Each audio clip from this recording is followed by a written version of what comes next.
has such a profound energy that, and the fact that she wears white is pretty cool too. But it makes her glow. She's actually got such a strong light center that we can feel that white glow across the room.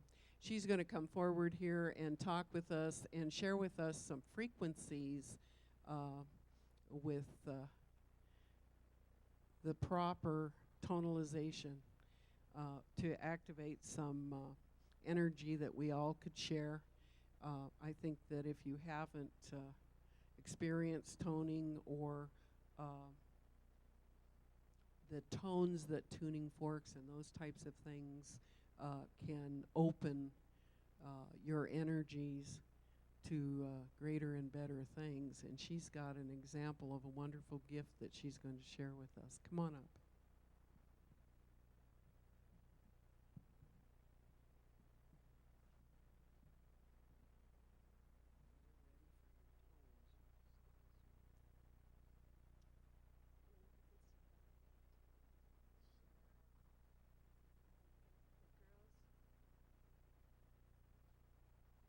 The old souls wearing young girl bodies.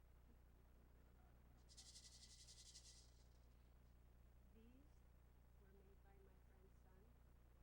They are laid, fine-tuned to the frequency of 528, which is the frequency of love. I'm going to play them for you, and you're going to find that that frequency will come to each of you and circle around and then land. Be the observer and be the witness.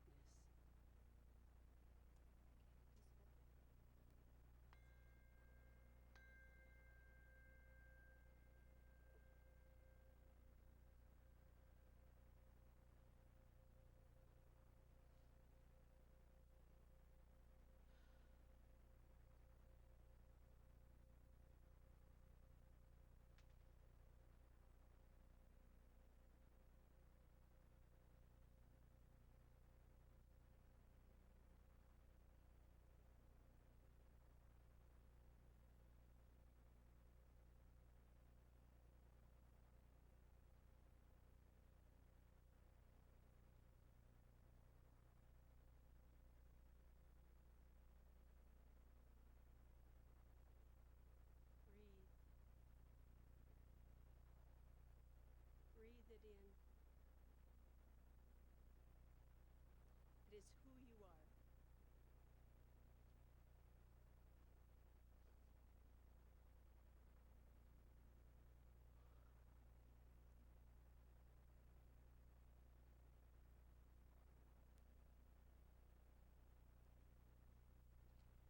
This is going to take a while to finish. And as a homeopathic, less is more. As the voice of the notes softens, the work is deeper. So close your eyes. I'm going to begin with a planetary invocation.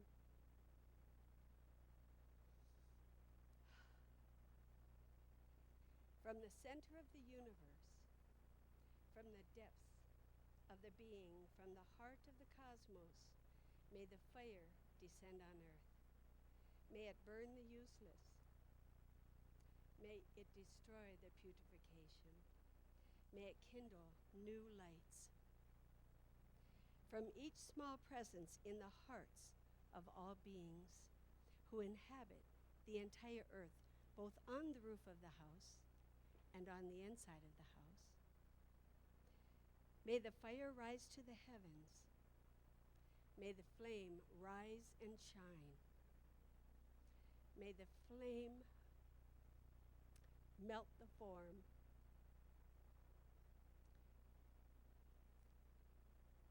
May the form no longer bind. The fires of matter and spirit are but one. The whole earth is fire, is light, is Christ, is a sun in the sky, is a star of freedom. I am love. am light. I am a Christed being. And so are you.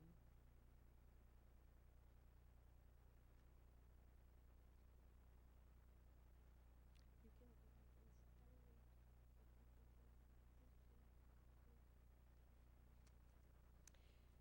Oh, goodness. This is my first time to speak, so thank you for wonderful tears. They're joy tears. They're expansive tears. Thank you for holding this space for me and for you who have chosen to open your ears and hear. I would like to thank you all for all of you who put on this conference, all the work that you did, all of the speakers, everything you have said has been validated truth for me. You are holy.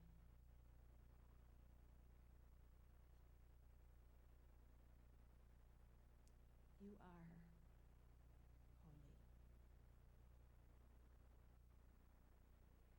You are holy.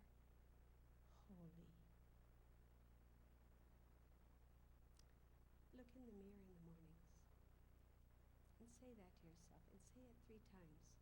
And each time, emphasize a different word. And say, I am a Christed being. I am holy. That is our position, but that's not necessarily our walk. Our position is timeless and formless and limitless. That's who we are. But we live in limitation, in form, in time. That's only the game that we're playing. And if you hold onto your position as you do your walk, you remain the witness, the observer of you playing the game. It's like taking out a game of Monopoly. Let's play Monopoly. I'll put the board out. Now, we can't get on the board because we're way too big for the board. So we pick a little piece that we can play through. The wheelbarrow, the Scotty dog, the hat, the car, whatever they are. And we play through that piece on the board, and we move around and we buy and sell and we pay taxes, and I think we go to jail and we never know why, but and this one that we played through rolls the dice and moves around the board, and in the end, when we put the game away, we remember we were not that. It only represented us in the game. And we didn't own Boardwalk. We just paid taxes for it. I would like to offer a blessing, 12 blessings. First, to those who heal, bless you. To those who love, to those who came and took an incarnation, to be the embodiment, to be the incarnation of love, to be the door that is open and love pours out. A blessing to those who work for peace. It's a lot of work. A blessing to the Thanksgivers, those who work with Mother Nature to transmute those negative energies. As an example, snow is just snow. It's God wearing snow. For somebody it might be, snow, freshies, I'm going skiing. For somebody else it's like, I gotta go shovel. And for somebody else it's like, all right, this is my last year here, I'm gonna be in Arizona next winter. Now the snow didn't change, but the qualifiers that we put on it did. the thanksgivers, who transmute those negative thought forms that are aimed at the weather patterns or the nature patterns. A blessing to the wise ones, the ascended masters.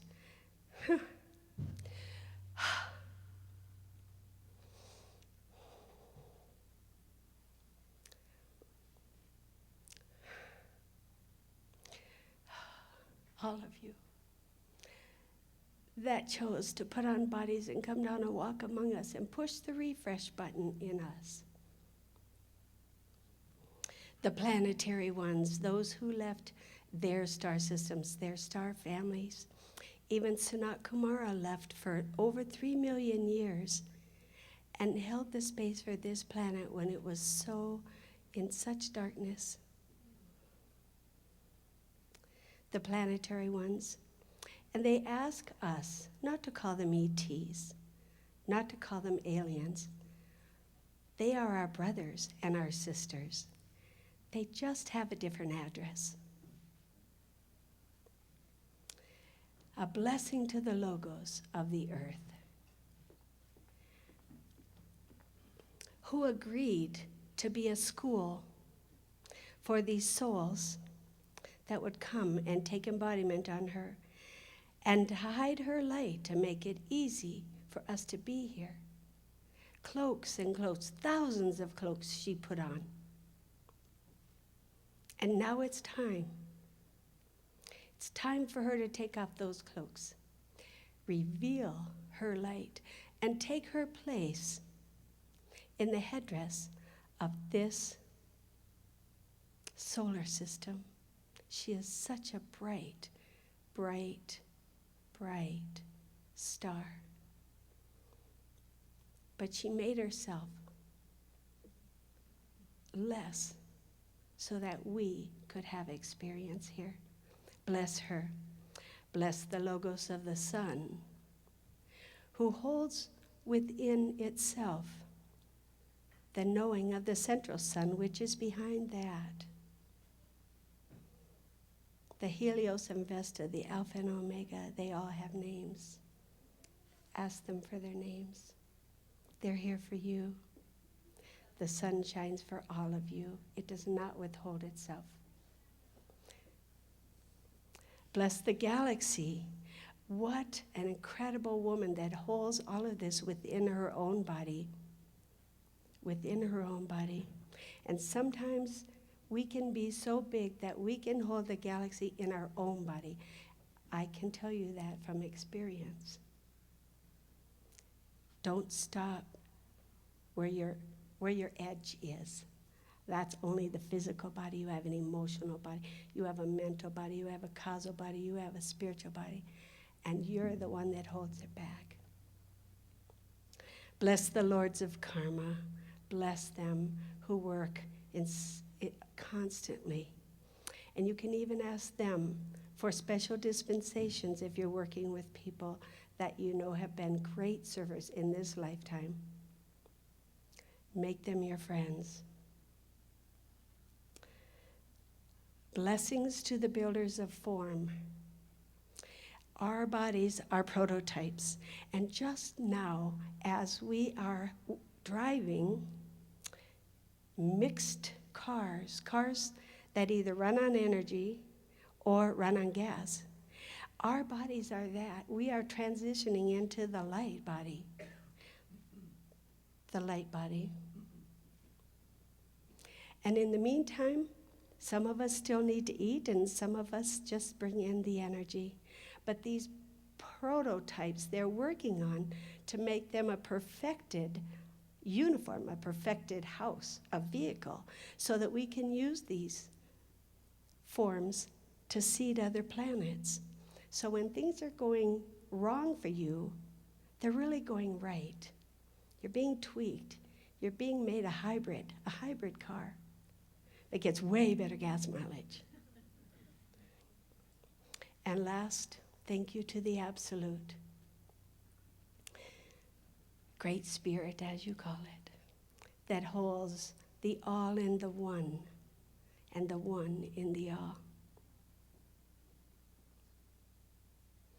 This star knowledge is for all of us. It is in all of us. It spans galaxies and it spans lifetimes. In this one, we are here to make our ascension, to put on our light body. And in order to do that, we have to transcend that victim consciousness. I'd like to make a t-shirt, but I'm not going to. But if somebody would like to be an instant millionaire, here it is. Make a t-shirt that says, I didn't say you were responsible. I said I blame you. Blaming is so easy, and putting things outside of ourselves. It keeps us the victim to the physical body, the victim to the emotional body, the victim to the mental body, the victim. When you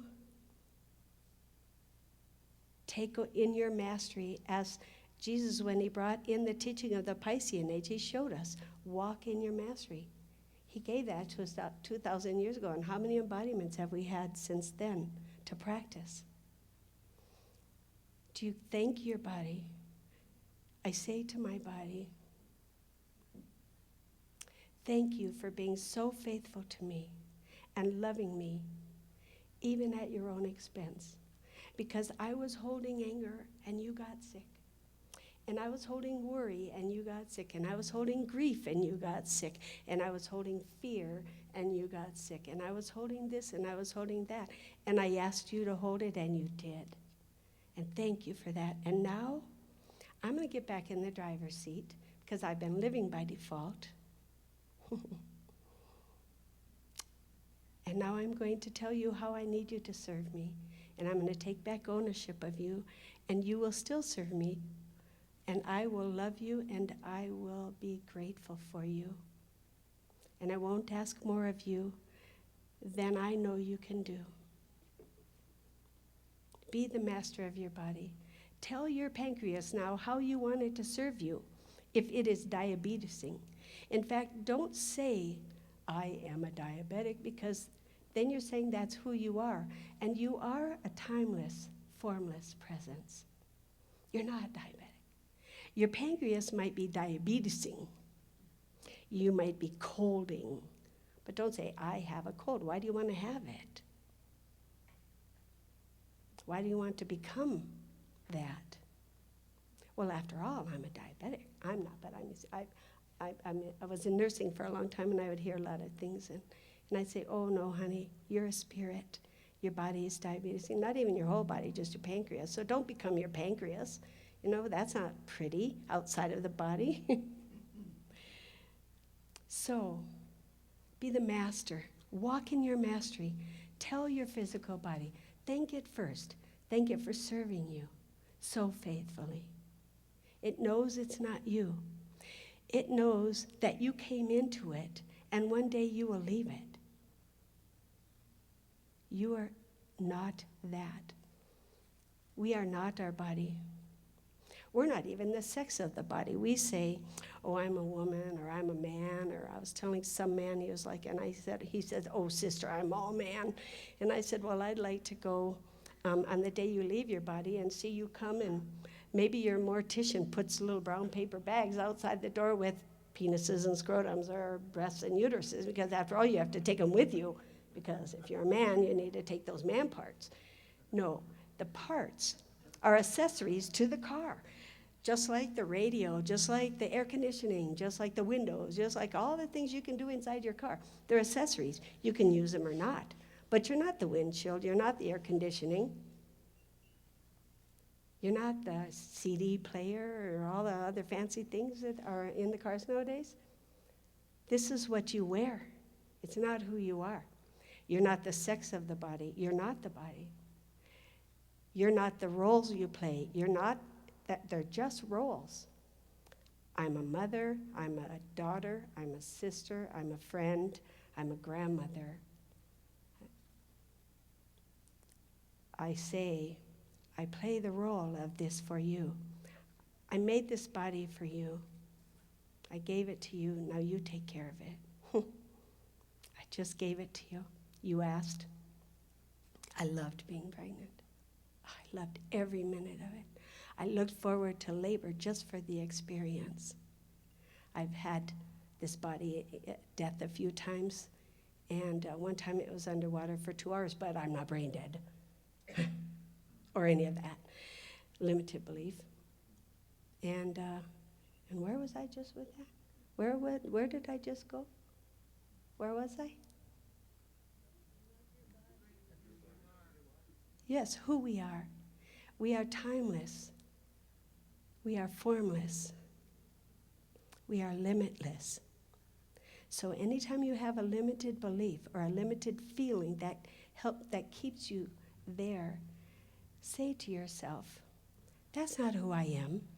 It's who I'm pretending to be. Be the master of your emotional body. If you want to be sad, but don't live there. If you want to be angry, feel anger. It's a great initiator. I get a good, clean house when I have anger. Or else I play the piano, play, all these songs, and all of a sudden I turn to hymns, and I'm like, oh, I'm done. Feelings are indicators for us. It's a gift of this third dimension. There are a lot of beings that will like put a little, I don't want to call it an implant because there's nothing to fear, but they're like, who is this person in Star Trek that didn't have feelings? There are planets where there are not feelings on the planet, but they're like, wow, I don't know what that's like. So they put this little tag on, like on the back of our liver, on the back of our kidneys, or on the back of something, and then we get angry, and they turn up the volume because then they can feel it, you know. So they're sort of feeling some stuff through us. I'm like, okay, this picture on the cover doesn't match the one inside. Can you turn down the volume a little bit, because I don't need to be that mad. And if you want to feel that, then you put on a body and you come down here. Free will, emotions, gifts. So who else are we not? As we peel off the layers, we're not the job that we do. We're not the color of the skin. We're not the religion that we have chosen or that we birthed into and had to follow that line until we made our own decision. We are none of those.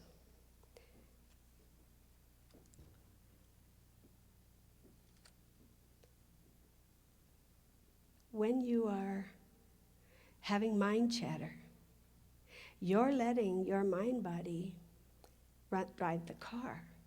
And you're in the back seat going, oh, I just can't sleep. I have all this mind chatter. Well, get in the driver's seat again and be the master of your mind body. And don't tell it to stop. Just tell it to be still. And if you need to, put in a small mantra, some easy little thing. There is only love. I am love. I am light. I am truth. I am grace. However you want, pick a mantra. Tell that little voice. Be the master of your mental body. Be the master. Walk in your mastery. And that's how we will be making our transition. Because we will be making it as a master. And see all the places in your life right now where you're still holding on to a small, little tiny bit of victim consciousness. So I'm just going to give you a little example. So like there's somebody over here that says something about, oh, that Janice, she's so crazy. And I let it land, and I'm like, oh, that hurt me. That hurt me that she said that to me. Now I say, thank you to the archer, and thank you to the arrow that she sent, that I gave it a place to land. I still have some work right here. I have a landing spot I should be transparent. It should pass right through me or go around me. And if I let it land, that's my work. That's your work. Nobody can hurt your feelings. You have to let that happen. Somebody came to me once and she said, well, I'd like to come and see you, but I have a cold. I don't want to give it to you. And I said, like, you have any power over me? You can't give me a cold. If I want your cold, I'll take it. If I think I can use it somehow, I'll take it. But you can't give it to me. Don't give away your power. We are love incarnate. That's who we are. That's our position. A good way for me to explain that is with you. Because you all have a body, you have a mother. So therefore, you are a child of the mother, a son or a daughter. That's your position. Even after your mother passes, that is that relationship. Your position is the daughter or the son. Now, in your walk, you might do something that makes your mother mad. And for a while, you don't have relationship until one of you says you're sorry. But that's the walk. You never lost your sonship, your daughtership. Your position has never changed through all of your embodiments. 10,000 of them, 50,000, however many you have chosen. Your position is a godling, whatever we want to call it, in God, as that. I am that. I am that. I am. I love English. I love conjugating verbs. And the greatest one that I loved was to be, being. Because we don't say I be. We say I am. You are. He, she, and it is. We are. You are. They are. There is nothing that is not that isness. That's our position. Our walk is what we do with it. And it's the work. And it takes focus. And it takes the want to stay there. If you do this with me, breathe. But don't use your nose and mouth. That was programmed. Never mind that. But breathe your central tube. Breathe. And it doesn't matter if your in-breath is up or down. It doesn't matter.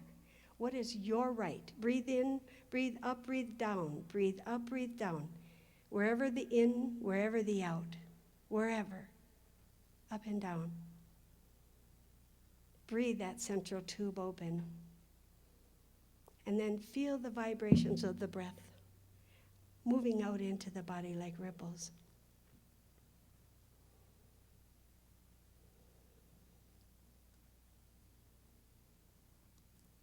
Now somewhere in the up or the down, get off the elevator when you're right here.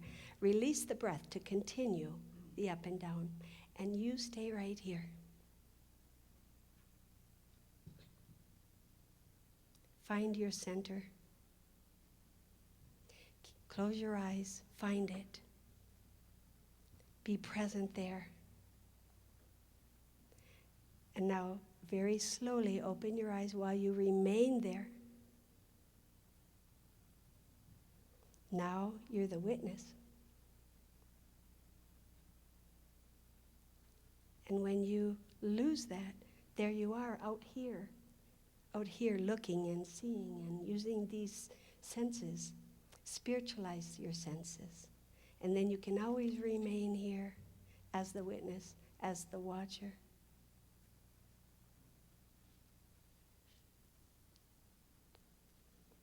We have come because we had a desire and we took it with us, which gave us the rerun. It's our ticket back. If you don't want to come back, do the work and leave desireless. Or come back. Who cares? We have eternity. But we won't be coming back to a third dimension on this planet because it won't be here. Our position and our walk. Just remember that. And if you want to take with you anything from this, it is everything is exactly as it should be, and everything isn't always as it appears. So, here we are talking about fifth dimensional consciousness, talking about the ascension, and boy, don't we have tethers to our hot air balloon keeping us stuck here. Look, see yourself as a hot air balloon. Big balloon, full, ready to go. But there's all these little ties, like in The Wizard of Oz, when he was trying to take off, and he had all these ropes. Look at the ropes that you have, still holding you on this third dimension. How can you live fully in the fifth when you're afraid to let go of attachments to the third? I say, let go of the attachment, and you can keep whatever it is without the attachment. Let go of the attachment to it. It'll come with you.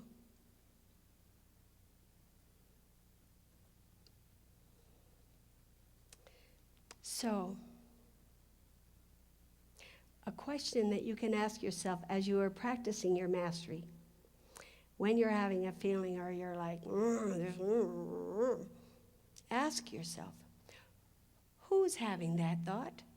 And as soon as you ask, you know, well, it's not me, the timeless, formless presence. I wouldn't have that thought. So it's got to be the little me, that little personality that I created that gets lots of kudos for this or for that, you know, that we have pretended to be. Or if you're having mind chatter, if you're having a thought, or even something that doesn't resonate with you, ask yourself, who's having that thought? And pretty soon, after you do it enough times, all you have to do is say, who's, and you know the answer. You always knew the answer, and then you let it go, because that's not the authentic you. That's the little one that thinks the game is real. But you know it isn't. You're just here as the witness. That is what being in the world but not of the world is about.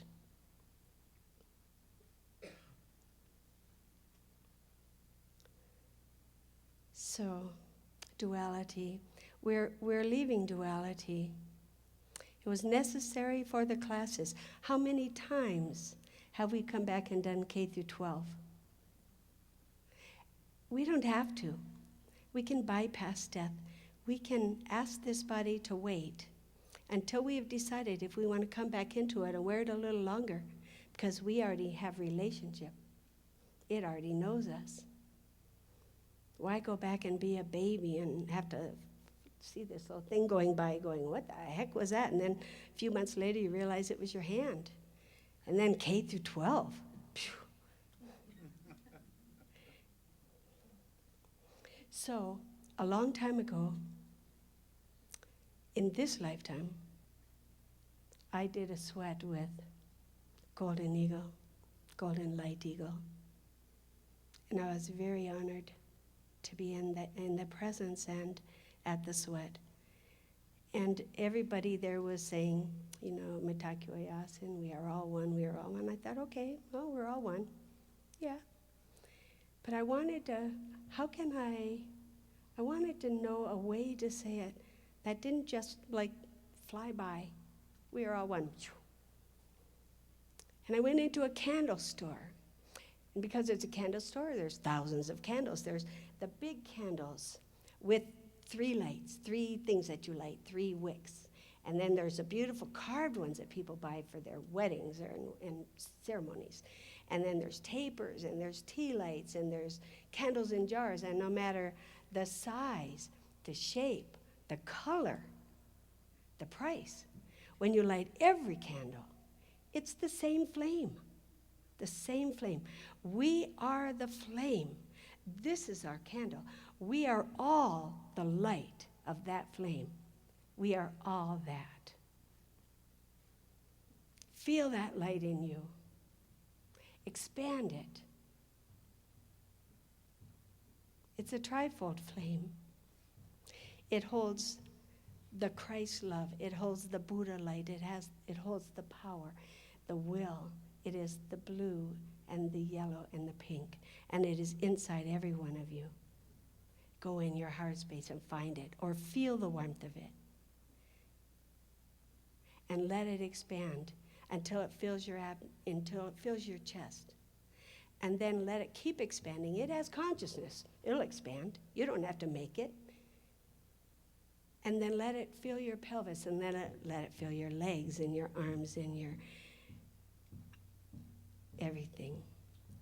And then when you reach the inside of you, go beyond the skin. And then when you feel the ceiling and the floor and the walls, go through them, go through the walls, go through the ceiling, go through the floor. Go. And if you can, turn back around and look at the body that's just laying there, knowing that you're both in it and out of it at the same time. I can't see the clock, so if you'll let me know when it's my time.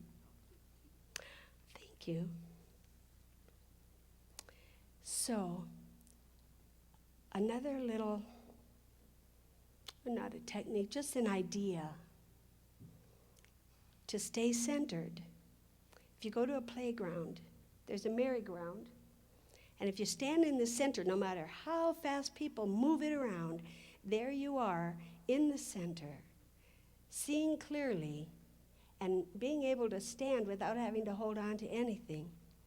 But the farther you move from your center, the more you have to hold on, and the blurrier is the vision. Come back to your center with clarity, with balance.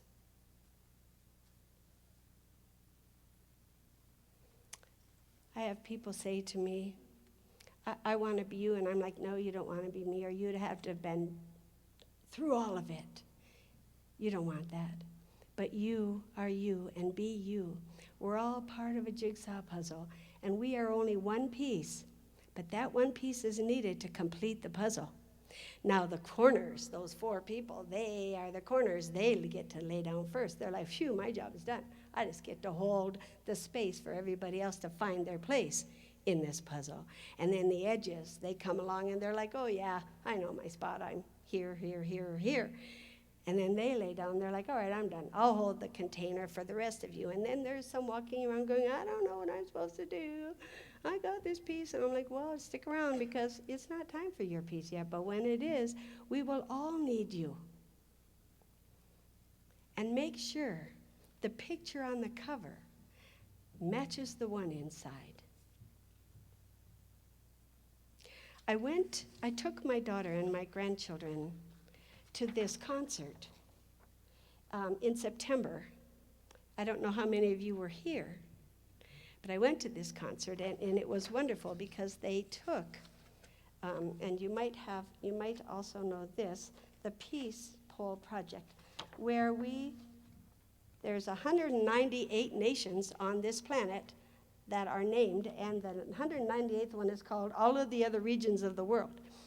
And as we stood, as you are, as we sat, people would walk across the stage with the flag of Afghanistan or Albania or Algeria, Andorra, Angola, Antigua, Argentina, Armenia, and on and on and on.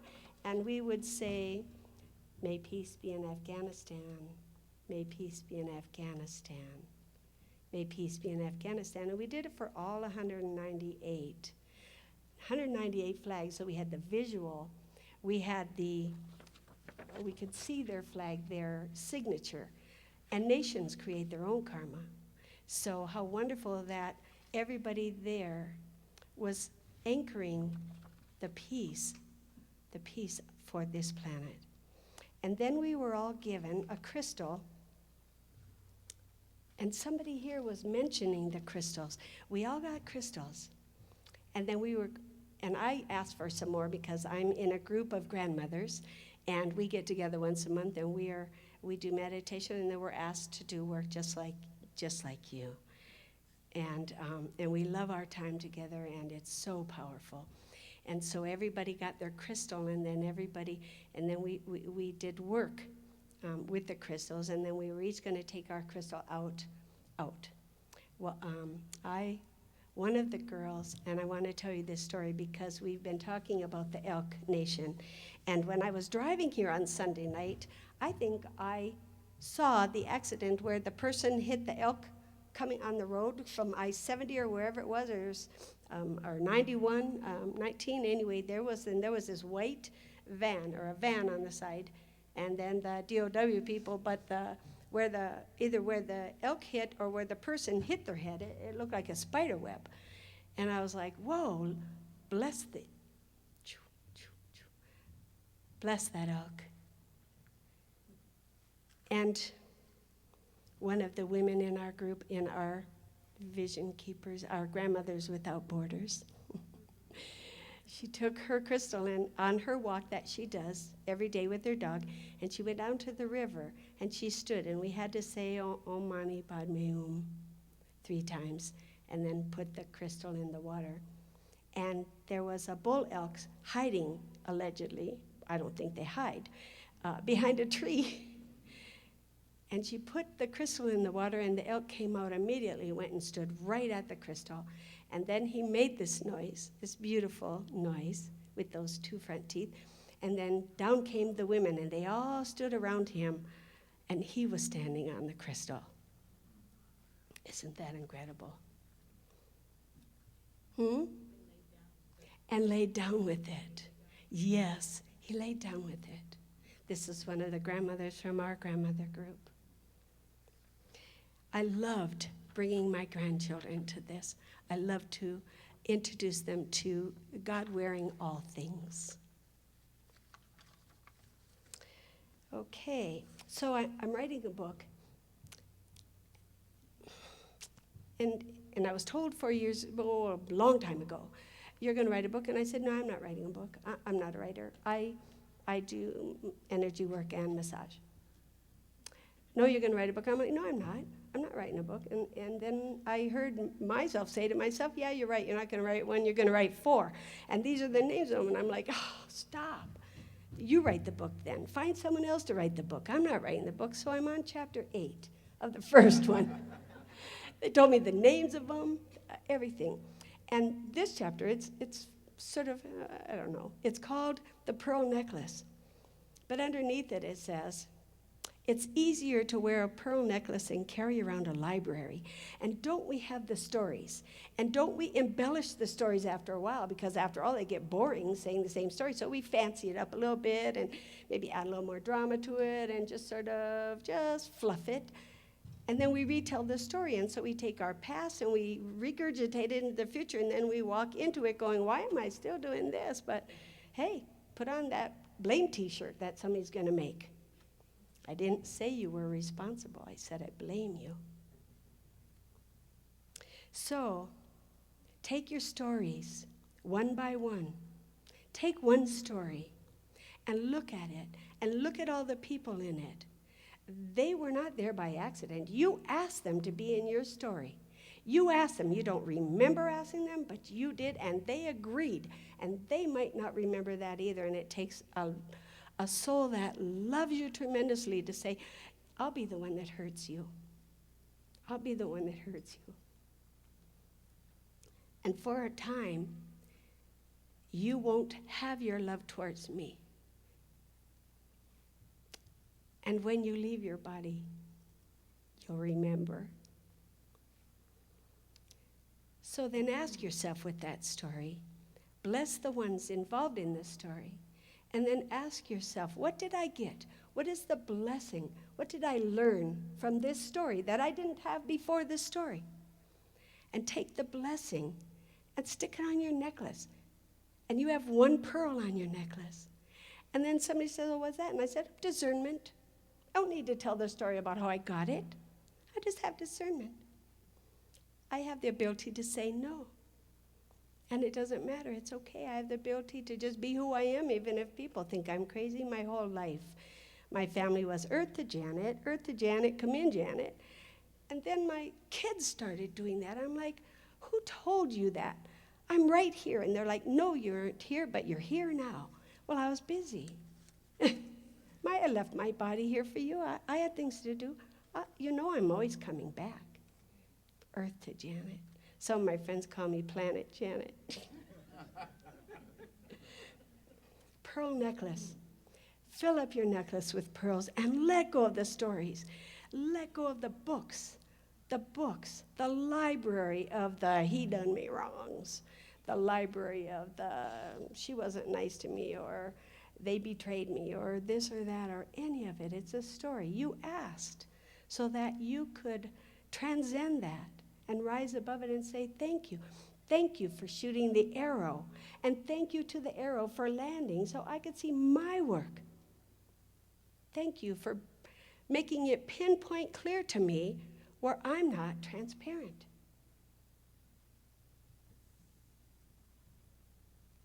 So, I'll leave you with one last story. Do I have?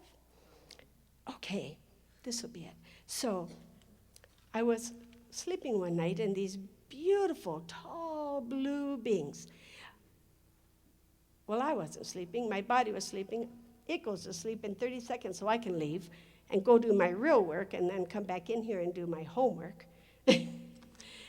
And there these beautiful beings were. And I called them the blue light specials, but I projected to them the Kmart that used to have this little box with this thing with the blue flashing light, and you'd go around if you happened to be there, and they had a blue light special.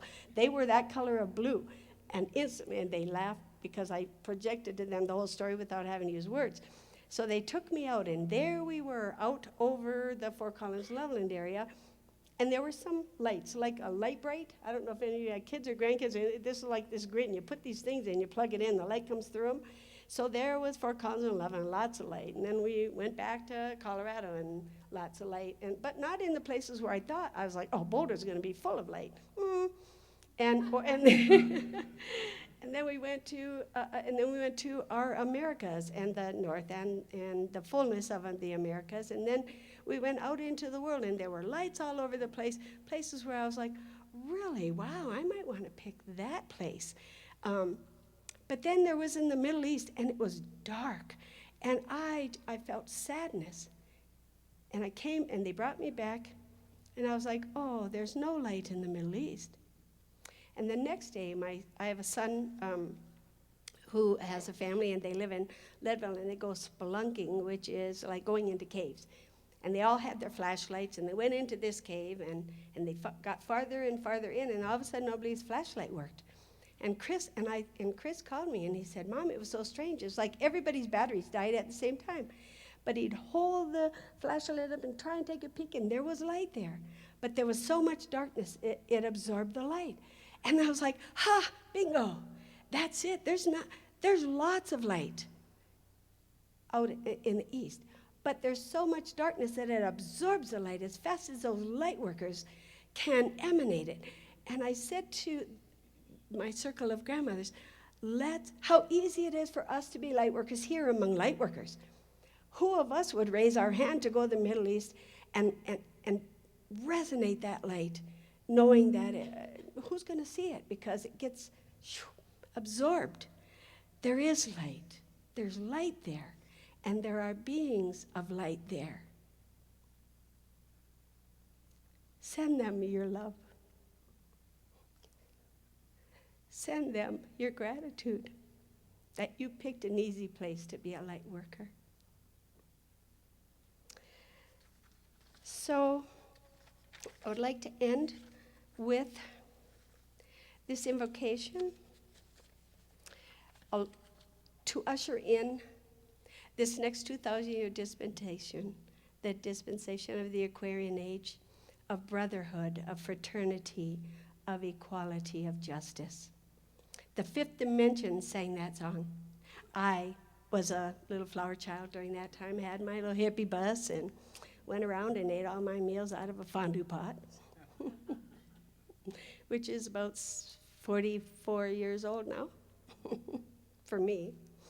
And as one period, the Piscean period, is retreating, the Aquarian period is beginning, and in the middle is the Vesica Pisces.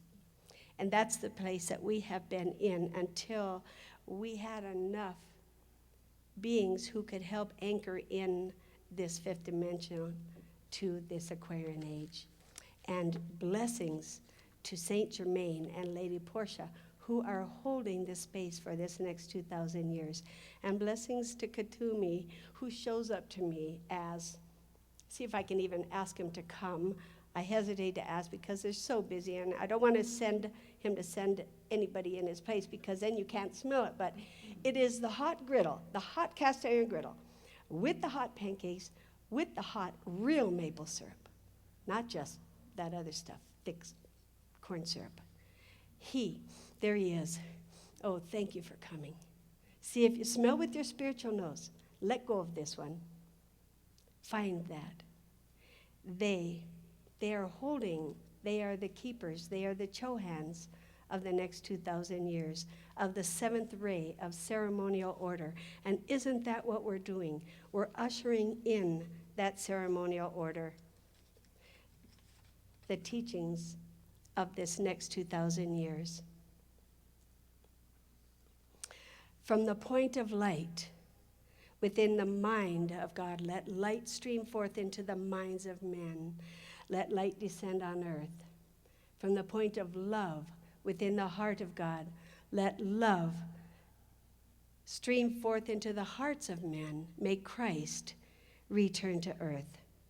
From the center where the will of God is known, let purpose guide the little wills of men, the purpose which the masters know and serve. From the center that we call the race of men, humanity, let the plan of love and light unfold, and may it seal the door where evil dwells. Let light and love and power restore the plan on earth. We are going to now have a dinner meal, and I would like to ask you to eat this time differently. And if you want, you can ask me. You don't have to ask me. You can ask me to raise the vibration of your food high enough beyond your body's vibration that it becomes essence. So you'll put it in your mouth, and the taste is wonderful, and it's nourishing, and it's nurturing.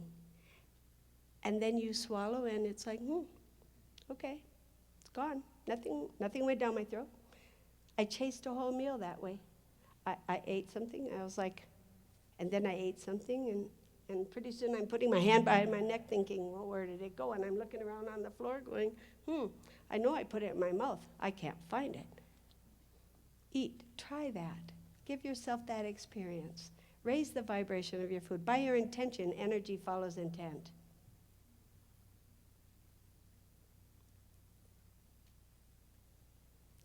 So I would like to do a little blessing prayer before I stop for the meal. O great Spirit, we give you thanks on this special day for all the beauty with which you surround us, for all the people whose lives enrich us, and for the good food and drink that nourish us. Help us give of your bounty to those in need. Aho, Matakyo Yasu.